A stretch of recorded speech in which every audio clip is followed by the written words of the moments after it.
kendo bro donje sigana mar piny Kenya ni Rigathi Gachagua othich oko Nyakwaramogi. Weche ma liekore Nyakwaramogi gin weche motenore kod wach mar shareholding kata ni mwandu ipogo kaluwore kod jokanyo. Wamushomba kaluwore kod wach mogolo mana nyiri machuok mokalo okoni odwarik wechegi kendo Rigathi Gachagua oko mi thuolo moromo mar ng'iyo kendo puodhore e nyim jood bura.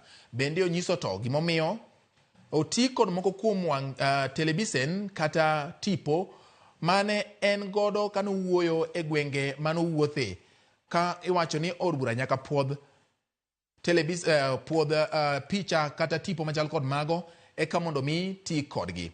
Kata kamano Nyakwaramogi od bura osego ombulu magigoyo en ni githicho oko Rigathi Gachagua. Odani wadoga ne kuom Chris Owino mondo wachako winjane ne kuome pani samane wa olingore matin cha ne omanyo moko kuom jood bura mondo ogogodo mbaka kendo wuok kodgi. Aneno ka en kod jaod bura ma Uriri Mark Nyamita mabende nitiere bathe kanyo. Chris, nyiswa ne ni jood bura ni kod paro mane erokamano nyakuom cherorie imudho mondo ilodhnwa moko kuom jood bura ma samoro ne nyalo bedo ni wuok kaluwore kod kikruok manitiere mondo gidhi giikre ne twak makiny.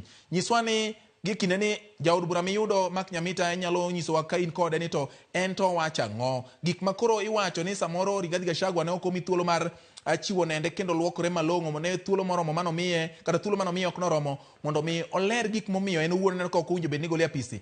Jaod bura kata jood bura miyudo sani bende siro paro makamano koso ma en gima osedhi gaena makoro onge gima nyalo duoke ni koro rit mondo mi odhi oluokre opuodhere e nyim od bura mar Senate. Gikine ni Chris thuolo ni mari mondo mi iwuog gi jood bura kaleronwa okang' mar goyo ombulu.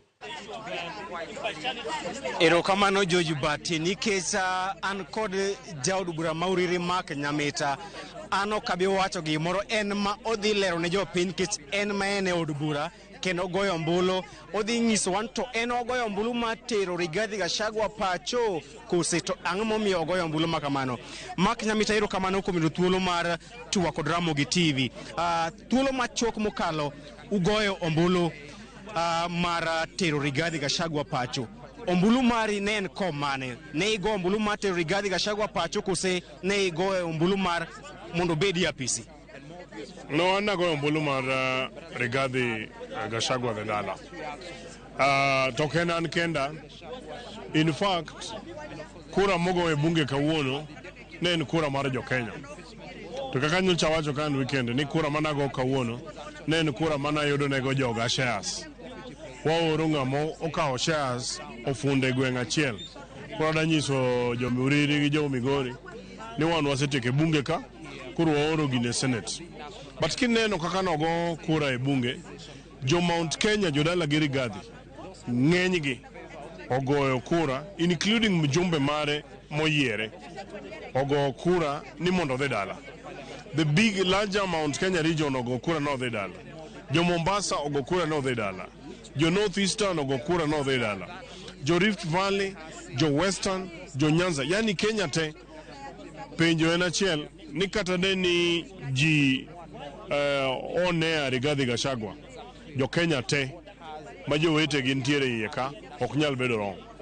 The argument ni Rigathi noyier gi kura 7,200,000 od bunge kaendi kura kiriwo mago wajumbe manobiro kate en kura molo 12,000,000 manyiso niya kura mane odni kaka ana represent kura 65,000 ma jo-Uriri kura mane odni ng'eny moloyo kura manogone Rigathi Gachagua mondo bed godo ofisno. Omiyo wan sani wadon mondo process no dhi mondo rum kata koro ji obed piny mondo koro yuda ne deputy president manyalo rito Kenya. Be kik wach ni nyaka obed ja Mount Kenya. Wawacho ni kura migoyo obed ng'ama koro nyalo rito Kenya nikech watamore wacho kabila. Koro kik ng'ato wach ni en Mount Kenya ni Ken Western wadaro ja Kenya manyalo rito chi. Kata wayudo ma Japokot ma jodala gi adek konyalo rito jo Kenya mano sawa. Rigathi Gachagua wacho ni osebedo ka onyayo akwede mag dhoudi kuom wach mane owacho ni sirikal en ka shareholding company. Ka owacho ni gik ma owachogo en gik ma oket e winjruok mane oloso riwruok mar Kenya Kwanza. Ma koponi owacho jok ma nyayo weche mag akwede mag dhoudi ok en kende, en nyaka jotelo duto mag Kenya Kwanza kotelne kod jatend piny William Ruto. Sama sama ji dhi e campaign, ichako gi odu, ichako gi nyuondi, ichako gi jodalau, kore ke dhi mbele. Omiyo gik ma ji winjore, kata an kana manyo kura, dachako gi ward mae. Anyiso jo Central ni gini giru kik uwe. To gikonya madhi. Kasebedo mjumbe mar Uriri ma koro yiera, kura rito ji te. Koro kiko confuse gik manowacho kanene campaign to gi gik ma wachi ka kore ne e office. Mago no ningo wachi ka ene campaign. Agreements mokwongo kaka wachi ni jo Kenya, wan ok wan bound gi agreement mar political parties mane nie coalition. To sama en kanyero oko serve UDA, oko serve Kenya Kwanza. Serikal marito Kenya and the government of the Republic of Kenya. Okay, Kenya Kwanza government. And mano bedo led gi Kenya Kwanza. But it is a government of the Republic of Kenya. Munjuno riwo jite. Koro agreements managi wacho ka gini bathe kamoro, ok ginyal riwo go jo Kenya duto, ni mano wapogore. Mano gitimo gi kocha. Wan kaka jo Kenya moko wadon mondo wane ka gik ma serikal timo, kaka itimo ne jo Nyanza, kaka itimo ne jo Rift Valley. Omiyo Rigathi Gachagua nikech ohero jo Mount Kenya ahinya. Nikech Rigathi Gachagua nohero jo Mount Kenya ahinya. Koro wagonye thuolo mondo odhi okwak mulima no. Actually kiko mule koro. Okwake obeda kuno ero. Koro kiko duog korwa koni. Rigathi Gachagua wacho ni gima ne owacho wach mar shareholding ne owacho mna lemo mag sirikal ne okoloso ewi pok mar mwandu ka owacho ni pok mag mwandu ma piny Kenya ipogo e od bura kama intiere. Ka wacho ni ka gweng'i onge stima, kik iwacho Rigathi Gachagua laumu ja od bura mare nikech pok mar mwandu ne piny Kenya ipogo e od bura, ok ni Gachagua mok pogo mwandu makamago. Mwandu to wan mwapogo ka. To Rigathi Gachagua ngeni samoro wuoyo mang'eny mokia kata gima nowacho nyoro gi gima owacho kawuono. Adwani mondo aduoki kata mane obiro Uriri nowacho ni obiro gi kabiro odwani mondo opim ne jo Uriri ni ka gino donjo. Gino osewacho mang'eny to nikech owuoyo thole kata sani samoro pod owuoyo. Okia gima nowacho nyoro, okia gima owacho sani, okia gima owacho kiny. Wan wacho ni wan kaka bunge watimo marwa kendo we have followed strictly the law. Wach machielo madana wach bunge ka ok en court. Jogi ok gin lawyers. Wan wang'iya kiseng'iyo ma iluongo ni grand jury. Kwaseng'i kwa pimi mwayudo ka koro ok inyal rito jo Kenya te. Mjumbe mari usinyoni nigi problem. Wan koro wako widala. Iparo ni bura ma ukelo ne Rigathi Gachagua en bura ma motegno ma kata kodhi e doho.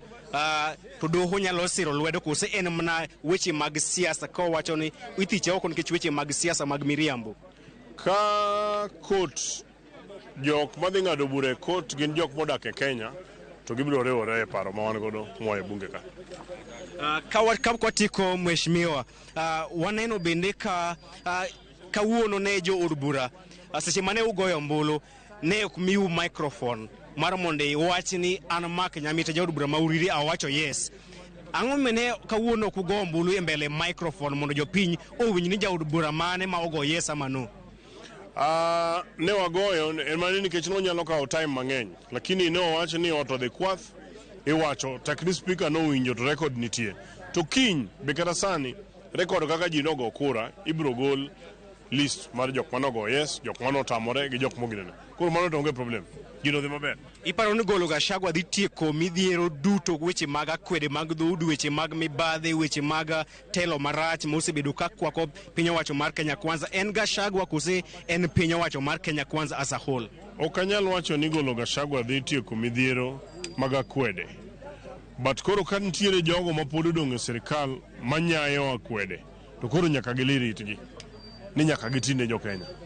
Kendo koro bang' ma wadani mondo koro wabed very keen mondo wang'i ane ni to ere kaka ng'ato ka ng'ato timo tije. Koro ka nitie ng'ama pod nitiere e telo moro amora manyayo akwede kata mjumbe, nyaka koro ing'e ni jopiny bong'eyo akwede no koro rum. Wase set the precedent. Okay, this is the first time under this new constitution ma ogole a peace ng'ama nie kom maduong' machalo mar deputy president. Mogik jomoko wacho ni jo od bura mag ODM kata jotelo mag oganda Luo mane oken lweny maru to un mumake motegno kama en lweny maru. Bende en adier ne umako lweny ni motegno moingo weg ot magin jo Kenya Kwanza? Lweny ni en mar jo-Kenya, nok en mar chama moro amora, ne en mar jo-Kenya. Omiyo ka ji nogore iye ka mondo wachni odhi kaka odhino, ne ji gore ne Kenya ok chama. Kaka nakoni ni, onge chama manoluongo joge mowacho ni gouru ombulu kaluwore kama. E gineno ka ji ogo kura kaka gigoyeno. Erokamano Mheshimiwa. Bati mano ja od bura ma